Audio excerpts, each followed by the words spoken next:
this is it. Don't get scared now. So I'm at the park. What am I doing at the park? Well, I'm gonna get a little dirty. I'm gonna talk about some not PG-13 movies. I'm gonna talk about the R for rated R. I'm gonna talk about some movies that I need to catch up on. So I finally did. I watched them with a friend. It is Hales. That's right. It is Hales. I watched them. So, yeah, I did that. And if you're wondering what's going on with my hair, haircut places are still not open. And so I cannot get a haircut. So my hair is a mess. I tried to comb it. I've tried to fix it. It ain't happening. It's a mess. My life is a mess. But yeah. Let's just... Wow. Rude. Interrupting my video. So let's talk about the Joker. And then we'll talk about Birds of Prey and Rocket Man. We're saving Rocket Man for last. Because Rocket Man is my favorite. So I've been meaning to talk about the Joker for a while. I've been meaning to talk about all these movies for a while. I just had to catch up on them later. I didn't like the Joker. I didn't like it.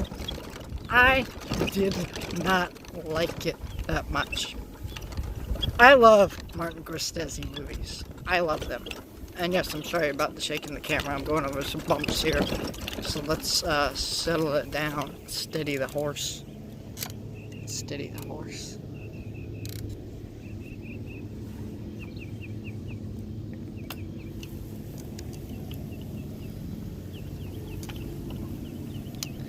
I love his movies. I love Taxi Driver. I love King of Comedy. Fantastic movies. Some of the greatest movies ever made, honestly. He has made them out. That tree is poking me. I'm trying to find a good spot where there's shade so my phone won't burn up while I'm recording the video, where trees don't poke me. Screw you, tree! Actually, this is a radar video. I could say the F word if I wanted to, but I'm going to spare you.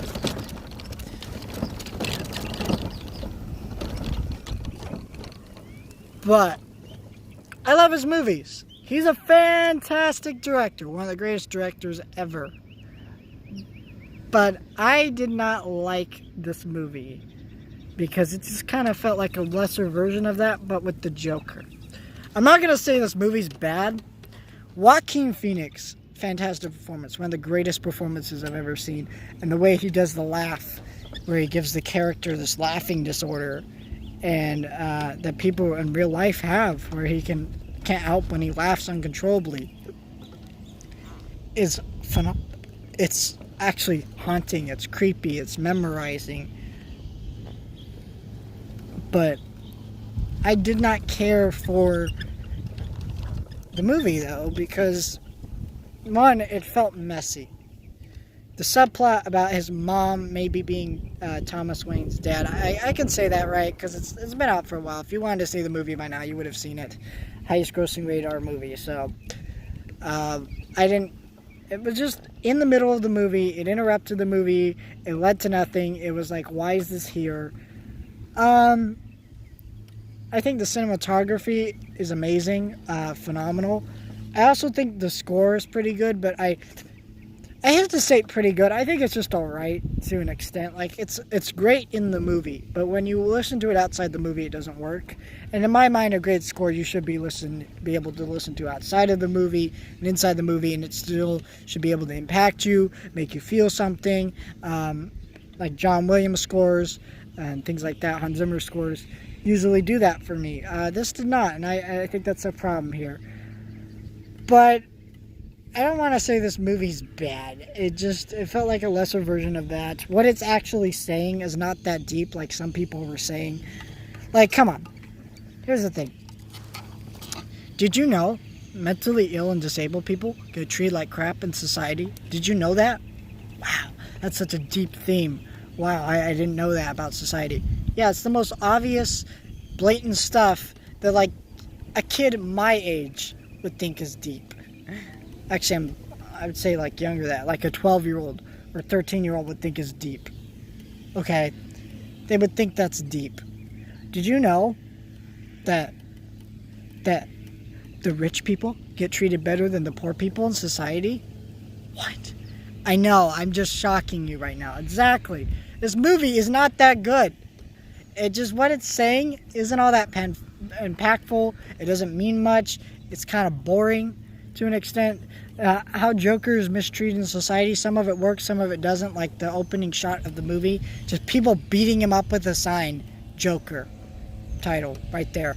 Like, why? Why are they beating up? Normal people don't just randomly beat up people. Some of this is in his head, some of it's not. I felt a lot of it wasn't as interpretable enough as it should have been because the fact that Batman, Bruce Wayne's in the story when he doesn't need to be. It had connections to Batman that just didn't need to be there. Overall, this movie is okay. It has some great aspects like performances, cinematography, and some sequences, but overall, this movie is not that great of a movie. It's overrated, and people need to calm down. This movie was not going to cause mass shootings. There are tons of movies that say the same amount of stuff this movie's saying, if not better and more impactful than this movie. This movie was just talked about because the news yelled about it a lot, and the Joker's in it. A character that lots of people love, whether he's good or not. So that's enough of the Joker. Let's go to his girlfriend's story, Birds of Prey.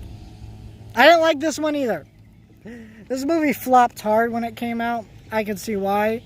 It's a movie starring female superheroes. It has nothing to do with those characters. If you watch those trailers, wow, it's Harley Quinn. Harley Quinn seems irritating as hell in those trailers. And she is.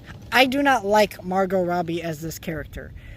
She is not Harley Quinn. She's just not. She's not, I don't want to say she's a terrible actress because I haven't really seen her in that many movies. But I will say she is awful as Harley Quinn. Her delivery, the way she says lines, she sounds similar to the animated version, but without any of the personality and spunk and stuff like that. And it seems like a ripoff of Deadpool, but with other characters that she teams up with randomly through the movie. For a Birds of Prey movie, it has nothing to do with the Birds of Prey characters. I didn't even get why this was rated R. It was just because the language alone, like they curse a few times. Wow. There isn't that many rated R jokes or anything. The story isn't that interesting. It's kind of boring. Some people might find it really fun, but I don't. I think it's just a mess of a movie. It's very contrived. It doesn't make much sense. The pacing's not very good. I hated the amount of voiceover that they were trying to do to mimic Deadpool and crap. It's just not a good movie. It doesn't use these characters correctly. Like, you know how many people want Huntress in a movie and now she's in a movie and you barely use her? Like, what the hell? This director, you could tell she wasn't very experienced with stuff like this. She didn't even film the action. The guy who did the John Wick stuff filmed it. So, I mean, she's just a very unexperienced director, and she made a decent movie, I would say. It's kind of a hot mess and not really worth watching. But if it sounds interesting, looks fun to you, you probably will like it. And I can understand why someone would like this. I like parts of it. I just didn't care for it overall. I really don't have that much to say. Now, let's talk about this new rising star, Elton Hercules John. I remember when Bohemian Rhapsody came out. Everybody talked about it, and it wasn't that great. Alright, I'm going to spare you with that, doing whatever the hell that was. I was mimicking Crocodile Rock. I was mimicking the scene from actually this movie, Rocket Man, but I will spare you. I will spare you. I'm sorry.